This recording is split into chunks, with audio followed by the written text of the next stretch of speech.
বুধয় অৱতাৰে বেদপন্থ কৰি চন বামানয়ে খাচে মুহি আছা জন বামানে মানে ৰংচঙীয়া এই যে সৰু সৰু কণ কণ বাবা মইনাকেইটা বহি আছে পূজাৰ সময়ত বিহুৰ সময়ত বজাৰলৈকে লৈ যাকচোন সিহঁতে সেই বিধৱা মানুহে পিন্ধা বগা সাজ পচন্দ কৰিব নেকি ৰংচঙীয়া কাপোৰহে লাগে হয় নাই ডেকাই হওক ডেকা ল'ৰাবিলাকে ভাবিলে ইয়াতে গাভৰু ছোৱালী নিশ্চয় আছে বুঢ়া বুঢ়ীবিলাকে এনেকুৱা ডাঙৰ কাপোৰ আছে তেতিয়া মানে ইমানটো চাইজৰ গাভৰু ছোৱালী আমাৰ ল'ৰাটোৰ কাৰণে চাওঁ নেকি ছোৱালী যেনিবা কেনেকুৱা মই তাৰমানে অনুসন্ধিত হয় মানুহে মানুহ হয় নহয় গতিকে ঠিক তেনেকুৱাই হ'ল এই কাহিনীভাগ আৰু কৰ্কুটক নামৰ যিডাল সাপ সেইডাল সাপে দংশন কৰিলে কলি আৰু শনিয়ে এৰা দি মনত থাকিবনে কদ্ৰু মাতৃৰ 4ডাল অদ্ভুত পুত্ৰ তক্ষকে দংশন কৰিলে ভস্ম হৈ যায় পৰীক্ষিতক দংশন কৰিলে ভস্ম হৈ গ'ল অনন্তনাগ আগত অনন্তনাগে পিছত লক্ষণ হৈছে ৰামৰ ভাতৃ অনন্তনাগে ভগৱন্তক কোলাত লয় তেওঁক সংস্কৃতত চেষ্টাক বুলি কয় বাসুকীয়ে সমুদ্ৰ মন্থনত সহায় কৰিছে আৰু নল ৰজাক দংশন কৰি দিছে কোনে কৰ্কুটকে দংশন কৰি দিওঁতে কলি আৰু শনিয়ে এৰা দিছে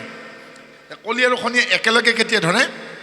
সন্যাসী যদি নহয় তেওঁ যদি পগলা নহয় ইচ্ছাকৃতভাৱে যদি বস্ত্ৰ পৰিত্যাগ কৰে কাৰণ কলি আৰু শনিয়ে একেলগে কৈছে কি কৈছে চিকিৎসকৰ সন্মুখত নিৰ্বস্ত্ৰ হওঁতে পত্নীয়ে শয়নসজ্জাত স্বামীৰ সন্মুখত নিৰ্বস্ত্ৰ হওঁতে সন্তানে মাতৃৰ সন্মুখত নিৰ্বস্ত্ৰ হওঁতে দেই আৰু বিপদৰ সময়ত নিৰ্বস্ত্ৰ হওঁতে যুদ্ধক্ষেত্ৰত যদি পৃষ্ঠভংগ দিওঁতে যুদ্ধৰি পলাওঁতে শত্ৰুৱে যদি তেওঁৰ কাপোৰ কাঢ়ে তেতিয়া তেওঁ কলি আৰু শনিয়ে নাপায় এইবিলাক হ'ল চৰ্ত অৰ্থাৎ চিকিৎসালয়ত যাওঁতে অপাৰেশ্যন কৰাৰ আগত তেওঁক নিৰ্বস্ত্ৰ কৰি দিব পাৰে তাত অপৰাধ নাই হয় নাই এনেকৈ দিলে আৰু ইন্দ্ৰই দেখিলে উৰ্বশী বহুত দিন স্বৰ্গত অহা নাই এতিয়া কৰিলে কি যক্ষসকলক ক'লে তোমালোকে এই উৰ্বশীৰ ছাগলীকেইটা চুৰ কৰা আৰু ছাগলীকেইটা চুৰ কৰি হাৰিয়ানাৰ ফালে গুচি গ'ল পানীপথ চুনিপথ তাৰপিছত কুৰুক্ষেত্ৰ পালে অৰ্থাৎ কুৰুক্ষেত্ৰ পোৱাৰ আগত দুটা ষ্টপেজ আছে পানীপথ য'ত যুদ্ধ হৈছিল তাৰপিছত চুনিপথ তাৰপিছত কুৰুক্ষেত্ৰ আৰু তেতিয়া উৰ্বশীয়ে ক'লে মোৰ ছাগলী হেৰালকেইটা কিন্তু আপোনাক কিন্তু মই পৰিত্যাগ কৰিম আৰু উৰ্বশীক হেৰুৱাৰ ভয়ত পুৰুৰবাই ছাগলী বিচাৰি গ'ল ছাগলী বিচাৰি যাওঁতে জংঘলত লাগি কাপোৰ নোহোৱা হ'ল উদি হৈ গ'ল মানুহটো আৰু উদংগাৰে বিচাৰি বিচাৰি বিচাৰি ছাগলীকেইটা ধৰি আনিলে দুই কাষলতি চেপত তেওঁ চেপা মাৰি আনিছে তেওঁৰ যে কাপোৰ নাই সেইটো ভাৱ নাই কাৰণ তেওঁৰ ভাৱ এটাই উৰ্বশীয়ে যদি মোক এৰা দিয়ে ছাগলী লৈ আহি পুৰুৰবা হাজিৰ উৰ্বশীটা কান্দিবই নে হাঁহিবই হাই হাই স্বামী মই আপোনাক এৰি থৈ যাম নে আপোনাক লৈ থাকিম কিহৰ কাৰণে চুক্তি অনুসৰি আপুনি এটা নিৰ্বস্ত্ৰ ছাগলী ঘূৰাই দিলে কিয় মই আপোনাৰ লগত নাথাকিম হে দেৱী মোক নিথৰুৱা নকৰিবা মোৰ তুমিয়েই প্ৰথম আৰু তুমিয়েই মোৰ শেষ প্ৰেম তুমি যদি মোৰ কাষত নাথাকা মই তেতিয়াহ'লে জীয়াই নাথাকোঁ তেতিয়া কৈছে মহাৰাজ আত্মহত্যা মহাপাপ গতিকে প্ৰতি বছৰে আঘোণ মাহৰ পূৰ্ণিমাত আপুনি মই লগ লাগিম এদিন আহিম পৃথিৱীত আঘোণৰ পূৰ্ণিমাত যে ৰাস পাতে বোলে সেই আঘোণৰ পূৰ্ণিমা দিনাখন স্বৰ্গৰ পৰা উৰ্বশী নামি আহে আৰু পুৰুৰবায়ে অভিশাপ দিলে সেই ঠাইখিনিত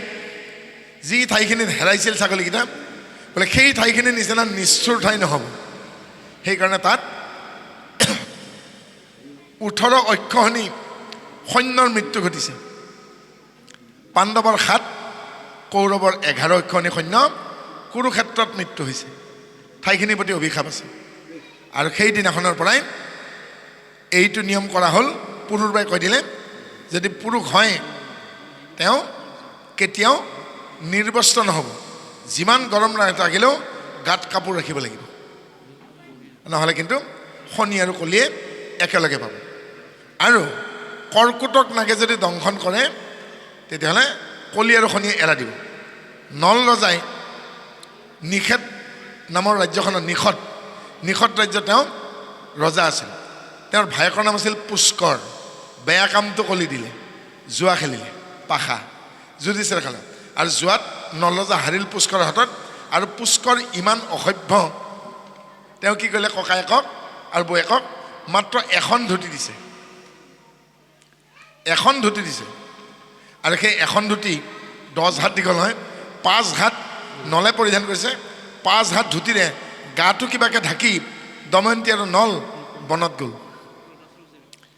হিংসা কাৰ্যৰ সমান পাপ নাই আৰু সেইখিনি সময়ত শৰৎকাল মানে খৰাং চলি আছিল প্ৰাণ ৰক্ষাৰ নামেৰে নলজাই কপৌ চৰাই কেইটামান ধৰিবৰ কাৰণে নিজৰ কাপোৰখন খুলি ধুতিখনৰ চাৰিফালে 4টা শিলগুটি বান্ধি জালৰ দৰে চৰাইকেইটাৰ ওপৰত মাৰি দিওঁতে চৰাইকেইটা কাপোৰখনলৈ উৰি গ'ল আৰু আন্ধাৰত দময়ন্তী হেৰাই গ'ল কাপোৰ নোহোৱা হ'লে শনি কলিয়ে পায় শনি আৰু কলিয়ে পালে কোনফালে ক'ত গ'ল কি খালে ক'ত পৰিলে বোকাত পৰিলে অৱস্থাই নাই আৰু সেইখিনি সময়তেই সান্দৱ নামৰ বনখন অৰ্জুনে বান মাৰি জ্বলাই দিছে অগ্নিয়ে ভক্ষণ কৰিব লাগে অগ্নিয়ে নিজৰ শক্তি হেৰাইছে সান্দৱ দাহন হৈ আছে আৰু দেখিলে জুইৰ মাজত সাপ এডালে মোক বচোৱা ত্ৰাহিমাম ত্ৰাহিমাম ত্ৰাহিমাম আৰু এই বুলি কৈছে যিয়ে মোক বচাব তেওঁকো মই বচাম সেইকাৰণে জৈন ধৰ্মত কি কয় জিও আৰু জিনে দৌ মোক জীয়াই থাকিব দিয়া আৰু তুমিও নিজে জীয়াই থাকা কিবাকে কচু পাতত বোকা লৈ পেলাই নল ৰজাই সাপটোৰ গাত খানি দি সাপটোৰ মূৰটোতে ধৰি টানি আনিছে আৰু সাপটোৱে দেখিলে এই নল ৰজা বলিয়ে কি হৈছে শনি আৰু কলিয়ে পাইছে তেতিয়া সাপটোৱে মহাৰাজ আপুনি কলি আৰু শনিৰ পৰা মুক্তি পাব দংশন কৰি দিলে কিন্তু কৰ্কুটকে দংশন কৰিলে বিকৃত আকাৰ হৈ যায় বসন্ত হোৱা মানুহৰ দৰে জুয়ে পুৰা মানুহৰ দৰে বিকৃত আকাৰ হৈ গ'ল আৰু যেতিয়া পুৰুষ সুন্দৰতকৈ বিকৃত হৈ যায় বিকৃত হ'লে তেওঁৰ গাৰ পৰা কলি আৰু শনি আৰু আৰু ইমান বিষ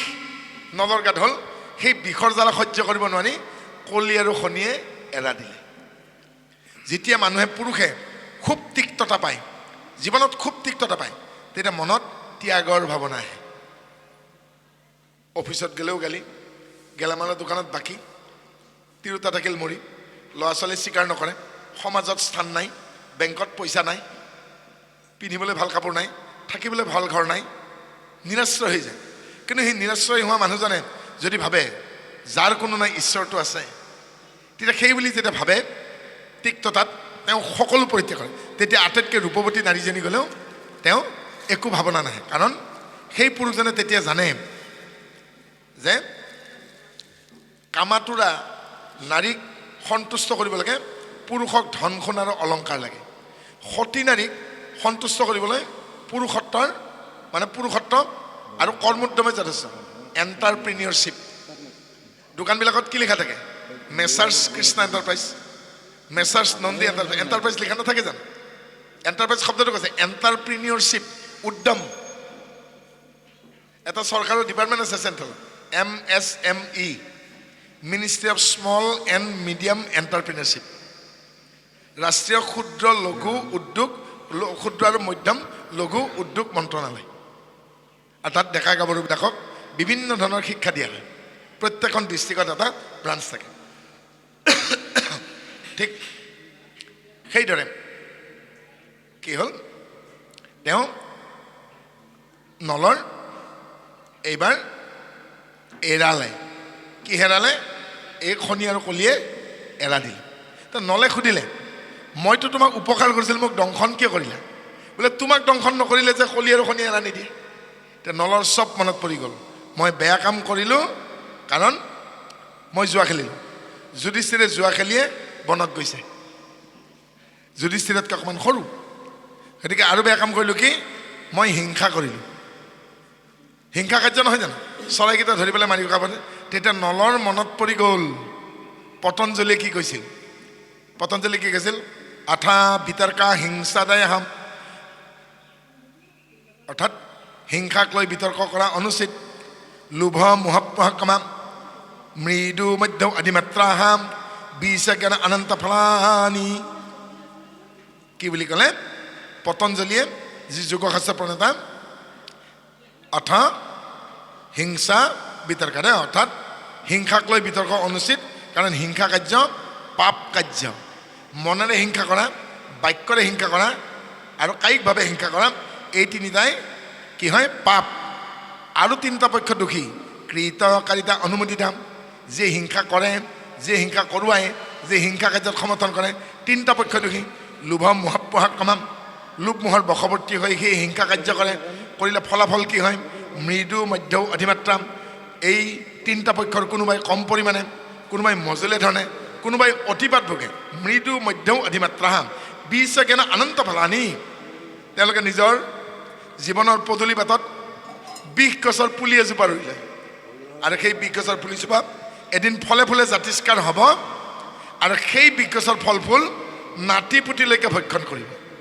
গতিকে হিংসা কাৰ্য ইমান বেয়া তাৰ বিপৰীতে কি হ'ল অহিংসা প্ৰতিষ্ঠায়াম তাত সন্নিধ বৈৰী ত্যাগা অহিংসা প্ৰতিষ্ঠা কৰিব লাগিলে বৈৰী ভাৱ ত্যাগ কৰিব লাগে আৰু তেতিয়া অহিংসাৰ ভাৱ আহিল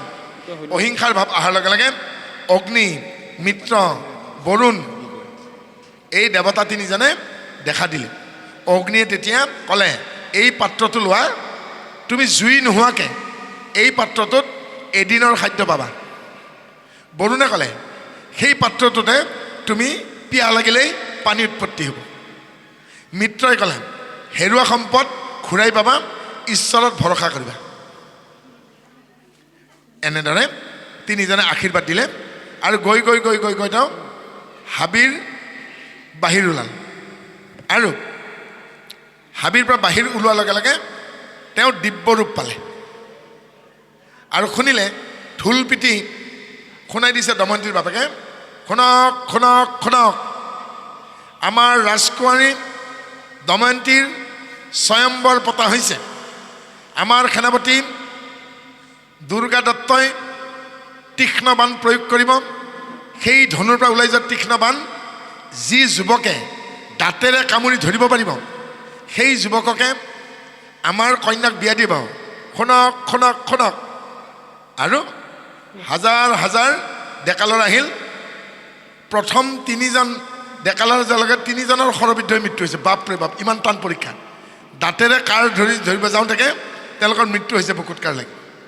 আৰু শেষত 700মান প্ৰতিযোগী বিফল হোৱাৰ পাছত সকলোৰে চকু কপালত উঠিল 4জন একে ধৰণৰ দেখা একে চকু একে কাণ একে চুলিৰ ভাঁজ একে সমান বয়সৰ 4জন ডেকালৰ আগবাঢ়ি আহিছে মৰক্কত মৰে তাৰমানে নল যেনেকুৱা দেখা সেনেকুৱা আৰু 3জন মিত্ৰ অগ্নি বৰুণ পৰীক্ষা কৰিব আহিছে আৰু 4জনে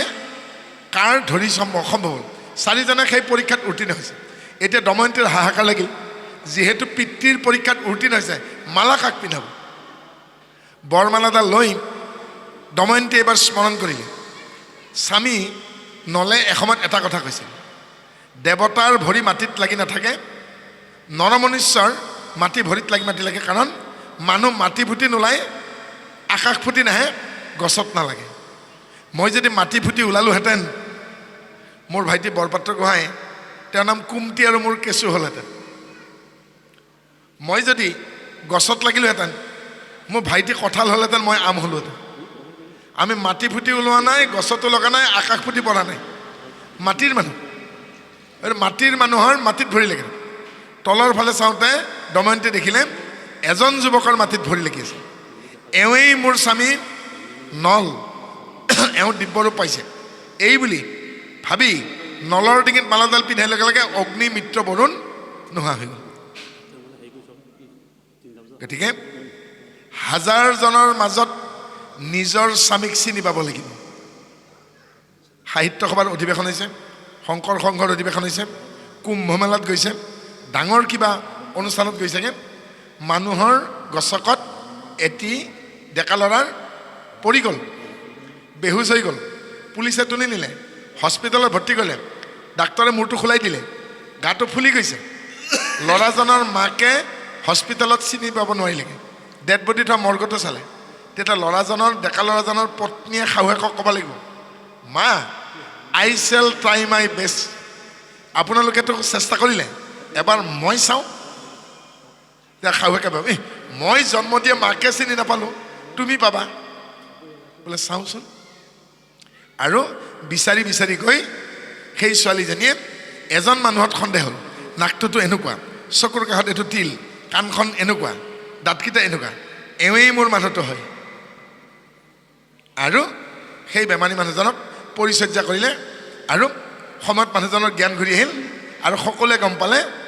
এইজনেই সেই হেৰুৱা মানুহজন যেতিয়া দুগ্ধপুষ্য হৈ থাকে 5 বছৰলৈকে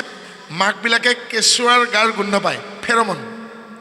হৰমনটোৰ কাৰণে গোন্ধ পায় যেতিয়া কেঁচুৱাই মাকৰ গাখীৰ খাবলৈ কাৰণে মাকে কেঁচুৱাই মাকৰ গোন্ধ নাপায় কিন্তু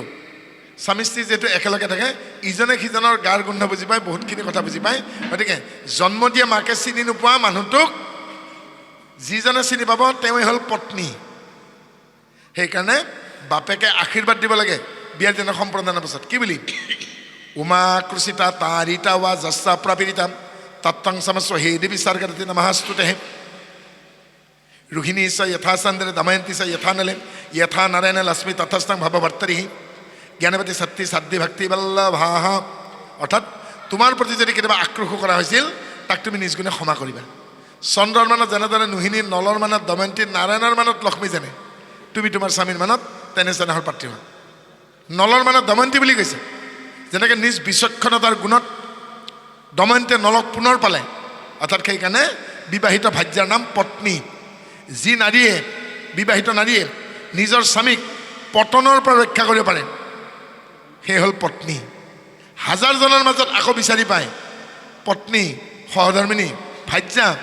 স্বামীৰ পাপ পুণ্য অৰ্জন উপাধি সা সম্পত্তি সকলোৰে আধা আধা ভাগ পাই যায় সেইকাৰণে ভাৰ্যা গতিকে খৈনী হৈ যাব পাৰে তিৰোতা হৈ যাব লগে লগে জোৰোণৰ দিনাখনে ল'ৰাটো তিৰোতা হৈ যায় সেইকাৰণে বিয়াৰ দিনাখন ল'ৰাটো কি বুলি কয় বুঢ়া মানুহবিলাকে সোধে বোপাইও আমাৰ গাঁৱৰ তুমি জোৱাই হ'লা আজি বাৰু তুমি কাৰ পো কাৰ নাতি কৰাইছা দিভাগ বাতি কাৰ ঘৰত দিবা ভৰি এতিয়া কোৱাচোন তুমি আজি তুমি এজনী ছোৱালী বিয়া কৰিবলৈকে আহিছা নে এজনী বোৱাৰী বিয়া কৰিবলৈকে আহিছা নে এজনী তিৰোতা বিয়া কৰিবলৈকে আহিছা অসমীয়া ভাষা বুজি নাপায় ডেকা ল'ৰাটো খং উঠিব মই কেনেকৈ তিৰোতা বিয়া কৰাম বিয়াৰ আগদিনাখন জোৰোণ দৰাৰ মাকে খেউতা পালি তেল সেন্দুৰ নিদিয়ে জানো কাণে কাণে কয় ঐ ছোৱালী আজিয়ে লৈ গ'লোহেঁতেন আমাৰো পেণ্ডেল দিছে ভোজ ভাত খুৱাইছে আৰু সি বোলে লগৰ সোপাক লৈ আহি ঢোলে লগৰে তোক লৈ যাব গতিকে কালি কাৰণে সাজু হৈ থাক দৰাৰ মাকে সেন্দুৰখন দিয়াৰ লগে তেলখন ধোৱাৰ লগে তাই পুৰণা হ'ল তিৰোতা হ'ল কাৰ তিৰোতা এইটো গতিকে কইনা পুৰণা হ'ল হয়তোহে কথা গতিকে কিমান ধুনীয়া কথা কৈছে নলৰ মানত দময়ন্তী আমাৰ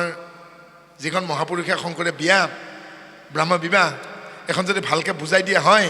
দৰাকণে যদি ভালকৈ বুজি লয় সংসাৰত বহু অঘটন কমি যাব সংসাৰখন স্বামী স্ত্ৰী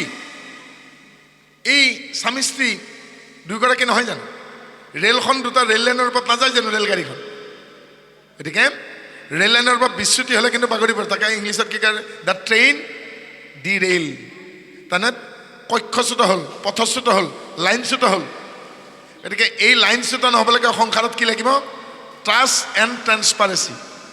স্বামীৰ প্ৰতি পত্নীৰ পত্নীৰ প্ৰতি স্বামীৰ চকু মুদি ভৰসা কৰিব লাগিব ট্ৰাষ্ট মোৰ স্বামী এনেকুৱা কৰিব নোৱাৰে মোৰ পত্নীয়ে এনেকুৱা কৰিব নোৱাৰে যেতিয়াই সেই বিশ্বাস ভংগ হ'ব কাৰণ পৃথিৱীত এনেকুৱা এটা বেক্টেৰিয়া আছে আৰু ভাইৰাছ আছে যাৰ প্ৰতিষেধক ভেকচিন আজিলৈকে ওলোৱা নাই সেইটো হ'ল সন্দেহ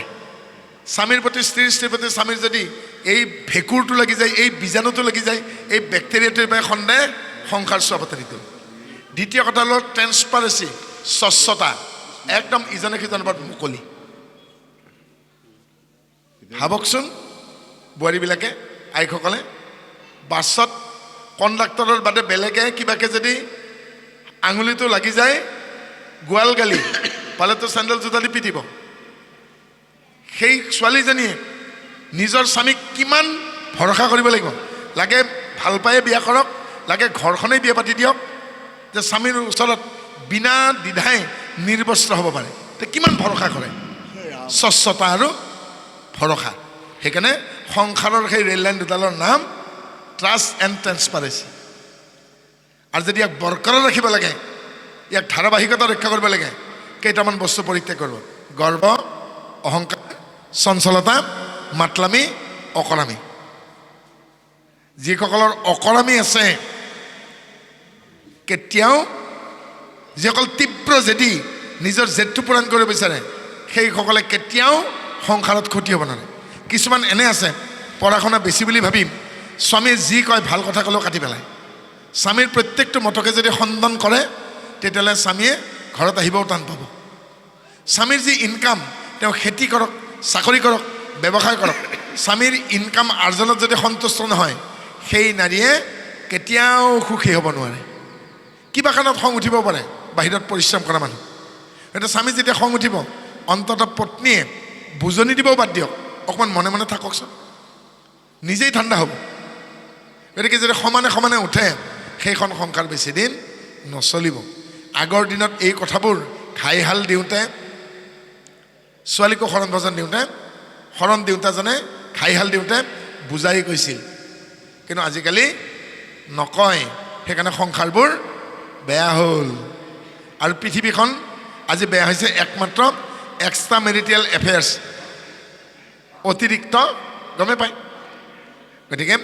যিদিনাখন পুৰুষবোৰ ধনেশ পক্ষীৰ দৰে হ'ব সেইদিনাখন সংসাৰত আউল নালাগিব ধনেশ পক্ষী মানে বুজি পাইছে ইংলিছত হৰ্ণবিল বুলি কওঁ এজাক ধনেশ পক্ষী মস্ত ডাঙৰ ঠোঁটটো আৰু সেই ধনেশ পক্ষীটোৱে কি কৰেগৈ পুৰুষটোৱে ধুনীয়া ফল এটা ছোৱালী এজনীৰ সন্মুখত ৰাখিব ছোৱালী ধনেশ পক্ষীটোৱে যদি সেইটো চুই দিলে সেইটো তাই জোৰ পাতিব জোৰ পাতি গহীন বনত গৈ গছ এডালৰ ধুন্দত সিহঁতি বাস কৰিব মাইকী ধনেশ পক্ষীটো খুৰুংটোত সোমাই যাব মতাটোৱে বোকা মাটি আনি খুৰুঙৰ ফুটাটো বন্ধ কৰি দি মাইকীটোৱে ঠোঁটটো ওলাই থাকিব মতা ধনেশ পক্ষীটোৱে ফল মূল আনি থাকিব ইতিমধ্যে ডিম পাৰিলে উমনি দিলে পোৱালি ফুকিল পাখি গজিল আনি আছে ফল মূল মাকলৈকো আনে ল'ৰা ছোৱালীলৈকে আনে এদিন পোৱালিবিলাক ডাঙৰ হৈ উৰি যাব কিন্তু মাকটো উৰিব নোৱাৰে এই ধুন্দৰ ভিতৰত থাকোঁতে পাখিবোৰ সৰি গৈছে ঘাঁ লাগি গৈছে এতিয়া ফুটাটোৰ মুখখন ভাঙি দিব ঔষধো আনি দিব খাদ্য আনি দিব তেতিয়ালৈকে আনি থাকিব যেতিয়ালৈকে পত্নীৰ সম্পূৰ্ণ পাখি গজি আকৌ উৰিব পৰা নহয় কিন্তু ধনেশ পক্ষীয়ে নিজৰ পত্নীৰ প্ৰতি ইমান লয়েল ইমান ডেডিকেটেড কোনো আৰু বেলেগ স্ত্ৰী ধনেশ পক্ষীৰ প্ৰতি মন কাণ নিদিয়ে কিন্তু পাৰৰ দৰে যি হয় সি গণ্ডগোল লগাব পাৰ আৰু কপৌ চৰাই দেখাত একে প্ৰজাতি ডবেন পেৰুজ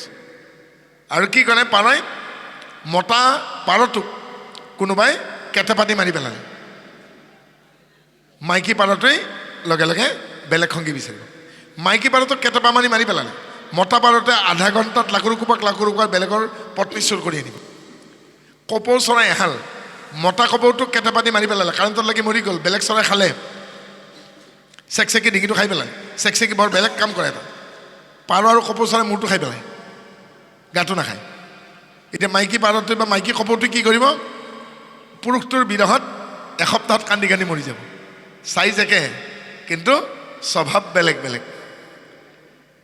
গতিকে সেইকাৰণে কৈছোঁ যিদিনাখন ধনেশ পক্ষীৰ দৰে লয়েল হৈ যাব পুৰুষবোৰ সেইদিনাখন এই বিসংগতিবিলাক নহয় গতিকে সংসাৰত সুখী হ'বলৈ চামৰখন বগা বহুত ধন টকা পইচা একো দৰকাৰ নাই কাৰণ কামিনীক সন্তুষ্ট কৰিবলৈহে ধন টকা পইচা আৰু অলংকাৰ সোপা ঘৰত থৈ পেলাই বাহিৰত দুয়ো কাম কৰিব যে চোৰে লৈ গুচি যাব আজিকালি চোৰ বৰ চতুৰ হ'ল ফ্ল'ৰিন নামৰ এটি এচিড আছে গুৱাহাটীৰ নিচিনা ঠাইবিলাকত চোৰে ফ্ল'ৰিন লৈ আহে এটা চাইকেলৰ বেলটোৰ সমান জাম্বাৰ মেচিন লৈ আহিব চাইলেঞ্চাৰ বুলি কয় প্ৰথমতে চাইলেঞ্চাৰটো দৰ্জাখনত দি দিব কেইখনমান ব্ৰিটেইনে বিস্কুট আনিব ঔষধ স্প্ৰে কৰিব কাষত কুকুৰ আছে বিস্কুটখন দলি মাৰি দিলে কুকুৰে ভৌ কৰি খেলি যাব বিস্কুটখন শুঙি দিয়াৰ লগে লগে 24 ঘণ্টাৰ কাৰণে কুকুৰটো টোপনি যাব তাৰ পাছত দৰ্জাখনত জাম্বাৰটো লগাই দিব চাইলেঞ্চাৰ হৈ গ'ল এবাৰ ফ্ল'ৰিন নামৰ এচিডটো মেইন দৰ্জাখনৰ কব্জাত দি দিব কব্জাখিনি মম গলি যদি গলি যাব দৰ্জা তলতে স্প্ৰে মাৰি দিব 2 দিনলৈকে গৃহস্থ কুম্ভকৰ্ণ নিদ্ৰাত পৰিব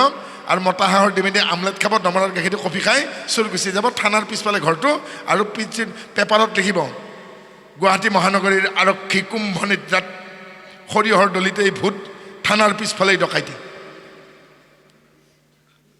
ভালে বুজি চোৰ কিমান বুদ্ধি হৈ গ'ল গতিকে আপুনি চিচি কেমেৰা লগাই মানুহক কুকুৰ ৰাখিও সম্পত্তি ৰাখিব নোৱাৰে সেই সম্পত্তি ৰাখক যি সম্পত্তি চোৰ আৰু ডকাইতে নিব নোৱাৰে ধন নিব সোণ নিব পেৰাৰ নিব হাতৰ নিব বেংকৰ লকাৰৰ টকা আপোনাৰ হেক কৰি লৈ গুচি যাব কিন্তু আপোনাৰ কপালখন নিব নোৱাৰে গতিকে নাম ধন চোৰে চুৰ কৰিব নোৱাৰে গুৱাহাটীৰ বহুত নামঘৰত চুৰ সোমাই কিয় থাপনাৰ গামোচাখনত এই যে কৃষ্ণ নাম লিখা যে গোসাঁই গামোচা বুলি কওঁ গোসাঁই গামোচাখনত সোণ আৰু ৰূপৰ ফুল দিয়ে এতিয়া 1,85,000 হ'ল সোণৰ তোলা 10 গ্ৰামত গতিকে 1 তোলা নহয় যেতিয়া 5 তোলা সোণ থাকিব এই 10 লাখ টকা চুৰ কৰিবলৈকে চুৰ নাহিবনে গতিকে গামোচাত থাপনাৰ গামোচাত সোণৰ ৰূপৰ ফুল দিয়া বন্ধ কৰক নিদিব নেকি আশাবাদী জীৱ ল'ৰাটোই যদি চাকৰি পায় ONGCত ইণ্টাৰভিউটো দিছে ছোৱালীজনী যদি ভালদৰে পায় বিয়া দিয়া 9 বছৰ হ'ল কিবাকেইটা যদি সন্তান পায় মই সোণৰ ফুল এটা দিম কৈছিলতো কাম কৰক বোলে সোণৰ দাম কিমান সেই দামটো সোণৰ মূল্যটো কাগজ এখনত লিখি অৰিহণাটো নামঘৰত আনি দিয়ক মই ছোৱালীৰ বিয়া হ'ব বুলি ল'ৰাৰ চাকৰি হ'ব বুলি কৈছিলোঁ এতিয়া যিহেতু সপোনটো পূৰণ হ'ল মই ফুলটো দিয়া নাই কিয় কাৰণে চুৰ সোমাব এই অৰিহণাটো মই সমাজক দিলোঁ নামঘৰত য'তে লগাই লগাক কাৰণ হৰিণাৰ মাংসই বৈৰী এটা বাঘে এটা হৰিণা বহু খায় বহি জিৰাই আছে গছ এজোপা তলত সন্মুখেৰে এসপ্তাহ হোৱা হৰিণা পোৱালি এটা চেকুৰি দৌৰ মাৰি গৈছে মাক বাপেকক হেৰুৱাই আৰু বাঘটোৱে কি ভাবিব ইতিমধ্যে পেট ভৰি আছে তাৰ পেট ভৰি থাকিলেও এই পোৱালি এসপ্তাহৰ হৰিণা পোৱালিটো দেখি পেলাই বাঘটোৱে জানো লোভ খামৰিব পাৰিব থাপ মাৰি ধৰি আনি খাই নথবনে হৰিণাৰ মাংসই বৈৰী গতিকে আমি যিদিনাখন সোণ ৰূপৰ ফুল দিয়ে এৰিম নিৰ্গুণত গুণ নিদিব ঈশ্বৰ নিৰ্গুণ তাতে ঈশ্বৰক লোভ নিদিব নিষ্কাম গতিকে যিবোৰ মন্দিৰৰ মূৰ্তিবোৰ সোণৰ চন্দ্ৰতাপ ৰূপৰ চুৰ সোমাবই নিষ্কাম কৰক সাত্বিক কৰক গুণমালাখন পঢ়িব আৰু গুণমালাখন চুৰ কৰিব চোৰে নোসোমায় গতিকে সেইবিলাক নামঘৰত নোসোমায় আৰু সোমোৱাৰ পিছত শৰাইখনো নিব তালযোৰো নিব নামঘৰত কিয় চুৰ হয় গম পাইছে নহয় সেইকাৰণে মই সকলোকে অনুৰোধ কৰিছোঁ চুৰ সোমোৱাৰ লগে লগে এইটো অপবিত্ৰ হ'ল কিমান সেৱা সৎকাৰ কৰি অপৰাধ মাৰ্জন গাই আমি কিমান নীতি নিয়ম কৰি পেলাই সাত্বিকভাৱে গুণমালাখন দিওঁ চুৰে গা ধুইছে নে ঠিক নাই কিন্তু না গুৰু বাক্য কৈছে না কি কৈছেগৈ গৈ পেলাই চিধাই থাপনাত হাত দিছে গোটেই মানুহৰ মন মৰি যায় গতিকে নামঘৰটোত যদি চুৰ সোমাব নালাগে অকণমান সাৱধান হওক কাৰণ সাৱধানীৰ মৰণ নাই আজি আপোনালোকে গম পালে কি কি কৰিলে ইতিমধ্যে মই কিয় ক'ব লগা হ'ল দিতি অদিতি দনু শৰ্মা বিনতা কদ্ৰু পতংগ কৈ শেষ নহ'ব সমস্ত সতিনীবিলাকৰ সন্তান জন্ম পালে হয় নাই আৰু এইবিলাক সতিনীৰ সম্পত্তি দেখি দিতি জ্বলি পকি মৰিছে মোৰ কিয় সন্তান নহ'ব মোৰ কি কেপাচিটি নাই তেতিয়া স্বামীক কৈছে হে স্বামী মই কি নাৰী নহয় মোৰ কি ইহলোকাগ্নি নাই মোৰ কি দৌলোকাগ্নি নাই মোৰ কি পৰ্জনাগ্নি নাই মোৰ কি য়ৌচাগ্নি নাই বাকী কোনো বুজি পোৱা নাই দ্বিতীয়ে কি কৈছে ভাল কথাই কৈছে দ্বিতীয় স্বামীক কিন্তু কোনো কাষত থকা তিৰোতাই বুজি পোৱা নাই তাৰমানে এজন ব্যক্তিৰ গাত কিছুমান অগ্নি থাকে টোটেল অগ্নি 5 বিধ তাৰে 4 বিধ পুৰুষৰ গাত 4 বিধ নাৰীৰ গাত আৰু 3 বিধ নপুংসকৰ গাত নপুংসকৰ গাত 2 বিধ অগ্নি নাথাকে কেঁচুৱা জন্ম পোৱাৰ লগে লগে পৃথিৱীত কহা বুলি নকয় জানো মই ক'ত পৃথিৱীত আহিয়ে যেতিয়া ডিফাৰেণ্ট টেম্পাৰেচাৰ এটা ফিল কৰে এটা বেলেগ তাপ পায় নাম ইহলোকাগ্নি আমাৰ একে বয়সৰ মোৰ প্ৰায় 14জন কৰোণাৰ সময়ত মৃত্যু হ'ল ষ্ট্ৰক হৈ আৰু সেই একেলগৰ বন্ধুবোৰ ঢুকাওঁতে মই এটা তাপ পাইছোঁ কাৰণ তেওঁলোক অচিন এখন ঠাইলৈ গুচি গ'ল নাপাওঁ মোৰ বন্ধুবোৰ মৃত্যু হওঁতে যিটো তাপ পাইছোঁ দৌলোকাগ্নি আকাশত মেঘ আছে আমাৰ শৰীৰৰ ভিতৰতো মেঘ আছে মেঘ নাথাকিলে চকুলোৰে আনন্দত আৰু দুখত চকুলো বৈ নাহিলেহেঁতেন ডিফাৰেঞ্চ সেইটোৱে শোকৰ চকুলো উষ্ম আনন্দৰ চকুলো শীতল যেতিয়া দুখত কাৰণে শোকত কাৰণে স্বামী হাৰা হয় পুত্ৰ হাৰা পত্নী হাৰা হয় পিতৃ হাৰা মাতৃ হাৰা হয় পাবলগীয়াটো নাপায় সেই চকুলো শোকৰ চকুলো তাত গৰম থাকে আনন্দত যেতিয়া কান্দে মেট্ৰিকত হায়াৰ ছেকেণ্ডেৰী ষ্টেণ্ড কৰা ল'ৰা ছোৱালী কান্দে সেয়া কিন্তু ঠাণ্ডা এইবাৰ চতুৰ্থ অগ্নি পুৰুষৰ গাত থাকে যি অগ্নি থকাৰ কাৰণে বিয়াৰ পিছত তেওঁ লিগেলি পিতৃত্ব লাভ কৰে পুৰুষাগ্নি নাৰীৰ ভিতৰত এবিধ অগ্নি থাকে তাৰ নাম য়সাগ্নি ধুনীয়া ডেকালৰা হ'লেই নহ'ব তেওঁৰ গাত যদি পুৰুষাগ্নি নাই ডক্টৰো ফেইল মাৰিব তেওঁ বাপেক হ'ব নোৱাৰে ধুনীয়া ছোৱালী হ'লে গাভৰু ছোৱালী মাক হ'ব নোৱাৰিব যদি য়সাগ্নি নাই আৰু যিজন ব্যক্তিৰ গাত পুৰুষাগ্নি নাই য়সাগ্নি নাই তেওঁক ইংলিছত ট্ৰান্সজেণ্ডাৰ থাৰ্ড জেণ্ডাৰ আৰু তেওঁকে কিন্নৰ বুলি কয় সংস্কৃতত অসমীয়াত নপুংসক বুলি কয় হিন্দীত হিজৰা বুলি কয় হিজৰা শব্দৰ অৰ্থ কি বাৰু আৰবত মক্কাৰ পৰা মদিনালৈ যিদিনাখন হজৰত মহম্মদ পলাই গৈছিল সেইদিনাখনৰ পৰা হিজৰি কাউণ্টিং হয় চানিয়াউল ৰবিয়াউল বৰিয়াউল জমিয়াউল ৰমজান এইবোৰ হ'ল ইছলাম ধৰ্মৰ মাহ হিজৰিৰ 12টা মাহ আছে আৰু তেওঁলোকৰ গণনা অনুসৰি প্ৰত্যেক বছৰটো 10 দিন আগুৱাই যায় যোৱা বছৰ যদি 10 ডিচেম্বৰত ঈদ হৈছে এই বছৰ 1 ডিচেম্বৰত হ'ব 10 দিন আগুৱাই যায় দেই গতিকে হিজৰিৰ লগত যাৰ সম্পৰ্ক নাই তাকে হিজৰা বুলি কয় তাৰমানে বয়স বাঢ়ি গৈ আছে যাৰ গাত যৌৱন নাহে যি পুৰুষত্ব আৰু মাতৃত্ব লাভ কৰিব নোৱাৰে তেওঁকে আৰবী ভাষাত হিজৰা বুলি কয় সংস্কৃতত কিন্নৰ বুলি কয় বৃহন্নলা অৰ্জুনে এবছৰ কিন্নৰ হৈ আছিল আৰু দ্ৰৌপদীৰ আধা ভাতৃ আধা ভগ্নী শিখণ্ডী নপুংসক আছে হয় নাই গতিকে এইকাৰণে এবাৰ দ্বিতীয় স্বামীক কৈছে হে স্বামী মোৰ কি শৰীৰত ইহলোকাগ্নি নাই মই কি জন্মি পেলাই কেঁচুৱাতে কন্দা নাছিলোঁ মোৰ কি দৌলোকাগ্নি নাই এদিন কি মই নমৰিম মৃত্যুৰ আগতে কি মই মাতৃত্ব লাভ নকৰিম মোৰ শৰীৰত কি পৰ্জনাগ্নি নাই মই কি কান্দা নাই কেতিয়াও মোৰ শৰীৰত কি মাতৃত্বৰ অগ্নি নাই আছে গোসানী আছে তেতিয়াহ'লে ময়ো মা হ'ব বিচাৰোঁ আৰু এনেদৰে দ্বিতীয়ৰ এই আকুল আহ্বানত কশ্যপ মান্তি হ'ল আৰু এই দ্বিতীয়ৰ ঔৰসত প্ৰথম জন্ম পালে হিৰণ্যাক্ষ আৰু হিৰণ্যাক্ষ কশিপু কিন্তু যেহেতু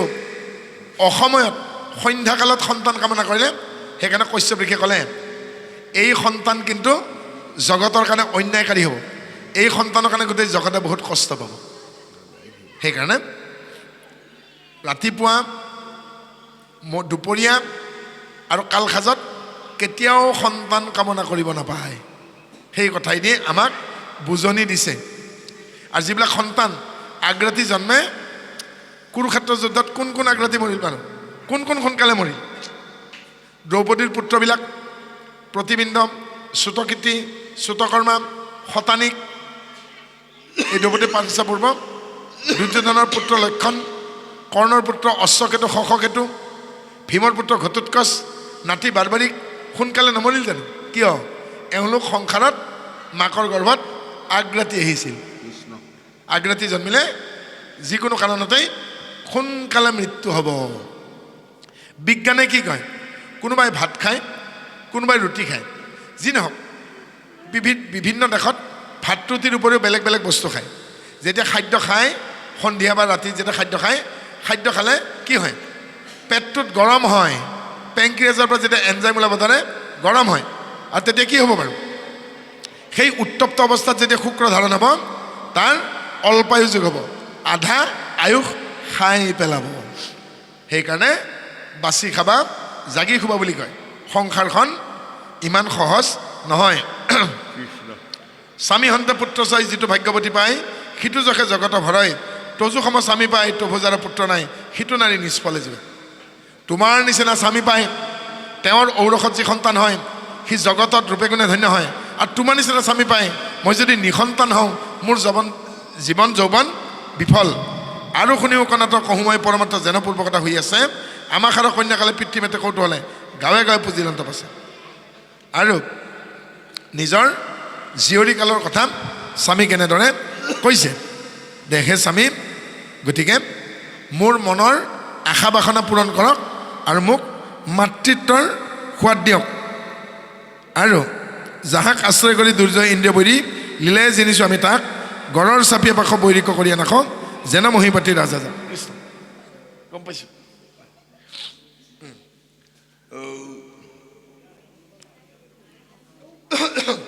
এই বুলি কৈছে কশ্যপে যে মই বহুত কষ্ট কৰি প্ৰত্যাহাৰ কৰিছোঁ প্ৰত্যাহাৰ মানে যম নিয়ম আসন প্ৰাণায়াম প্ৰত্যাহাৰ ধাৰণা ধ্যান সমাধি যোগং অষ্টাংগানী যোগৰ 8টা অংগ যম নিয়ম প্ৰাণায়াম প্ৰত্যাহাৰ প্ৰত্যাহাৰ মানে পঞ্চ কৰ্মেন্দ্ৰিয় পঞ্চ জ্ঞানেন্দ্ৰিয়ক নিয়ন্ত্ৰণ কৰা পঞ্চ কৰ্মেন্দ্ৰিয় পঞ্চ জ্ঞানেন্দ্ৰিয়ক নিয়ন্ত্ৰণ কৰিলে ধাৰণা ঈশ্বৰ সম্পৰ্কে ধাৰণাটো আহিব তেওঁ বাহিৰত নাই ভিতৰত আছে সুখ শান্তি আত্মসন্তুষ্টি আৰু ঈশ্বৰৰ অৱস্থান ক'ত আছে ভিতৰত যেতিয়া ঈশ্বৰৰ অৱস্থান সম্পৰ্কে জ্ঞান হ'ব তেতিয়া তেওঁ বাহিৰত বিচাৰি নুফুৰে আৰু যেতিয়া ধাৰণা সুস্পষ্ট হ'ব তেতিয়া ধ্যান ঈশ্বৰক ধ্যান কৰিবলৈকে সক্ষম হ'ব আৰু ধ্যানত যেতিয়া ঈশ্বৰক পাব তেতিয়া সমাধি সমাধি কি বাৰু ই স্বৰূপে হৰি সবগতে বহিত জয়চন গগন ব্যাপী সমাধি যেতিয়া আহিব বুদ্ধগম্য কেনেকৈ হ'ব আমি জাতি নহয় জ্ঞাতি নহয় এক আত্মা মাত্ৰ আমি জাতি নহয় জাতি হোৱাহেঁতেন কলিতা নামৰ উপাধিৰ মানুহজন মৰাৰ পাছত দিখৌ নৈৰ পাৰত দাহন কৰিলে ছাইখিনি কলা হৈ থাকিলেহেঁতেন নামনিৰ বৰ্মন উজনিৰ বৰফুকন এই বৰাখনেৰে আৰম্ভ উপাধিৰ মানুহজনক দাহন কৰিলে ছাইখিনি বগা হৈ থাকিব লাগিছিল হাজাৰ পাইকৰ পদ হাজৰিকা তেওঁক দাহন কৰাৰ পিছত ছাইখিনি হালধীয়া হ'ব লাগিছিল মই এখন সত্ৰৰ সত্ৰাধিকাৰ মোৰ উপাধি গোস্বামী মুখ পুৰাৰ পিছত গোলপীয়া হৈছিল হয় নেকি হাজৰিকাক পুৰিলে হালধীয়া গোস্বামীক পুৰিলে গোলপীয়া বৰফুকন বৰুৱা বৰ্মনক পুৰিলে বগা কলিতাক পুৰিলে কলা হৈ থাকিব নেকি মিছা কথা হয় নাই গতিকতে আমি জাতি নহয় জ্ঞাতি নহয় এক আত্মা মাত্ৰ সেই ভাৱেৰেই চলিব লাগিব উপায়টো কি বাহিৰত সংগ দেখাই ক অন্তৰত এক আত্মবোধ মামাক মামা পেহাক পেহা জেঠাক জেঠা এপাই মাজে পা দিওঁ পুঠাই দিওঁ এনাই পুলিন পুঠাওঁ পুমান নিচা দেওঁ যাক যেনেকৈ মাতে কিন্তু চব কৃষ্ণ পুলিন পুঠাই এপাদেও নিচা দেওঁ পেহাদেও যিয়ে নহওক কিন্তু পুৰুষ সমন্বয় হওক মাতৃ সমন্বয় হওক চব আত্মা চব কৃষ্ণ কাণত পিন্ধিলে কেৰু চাইজত যদি ডাঙৰ হয় হাতত পিন্ধিব তাৰ নাম খাৰু যদি দুইবিধে হয় সোণৰ চেপ এটা কৰি দিয়ক গলাই দিয়ক আকৌ সোণ চাকিটো বাতিটো ঘটিটো লোটাটো ধূনাদানি পিঠা বনা ফেলাই চৰু মাটি নহয় জানো কলহটো ঠেকেচি দিয়ক গুৰি কৰি দিয়ক ধুৰমুচ মাৰক পানী দিয়ক আকৌ মাটি নগেন খগেন হৰি যদু মধু বিশ্বাপলো চাই খাই দিলে বাঘে ত্যাগ কৰিলে বিষ্ঠা থাকিল মৰি আছিল পৰি যোৰহাটত থাকিল মানুহ আন একেখন চালৰ তলত নকৰিলে বিচাৰ যেতিয়া গোন্ধালে তেতিয়া ভাঙি দিলে দৰ্জা খুলি পালে বুঢ়ী বোলে কলা হৈ গৈছে মৰিল কিমান 16 দিন হ'ল একেখন চালিৰ তলত থকা মানুহ এটা মৰি আছে আজি বোলে দুৱাৰ খোলা নাই বুঢ়ী বাচি আছে নে নাই তেতিয়াও আমাৰ হিচাপ নাই তাৰ আমি কিমান নিমখ হাৰাম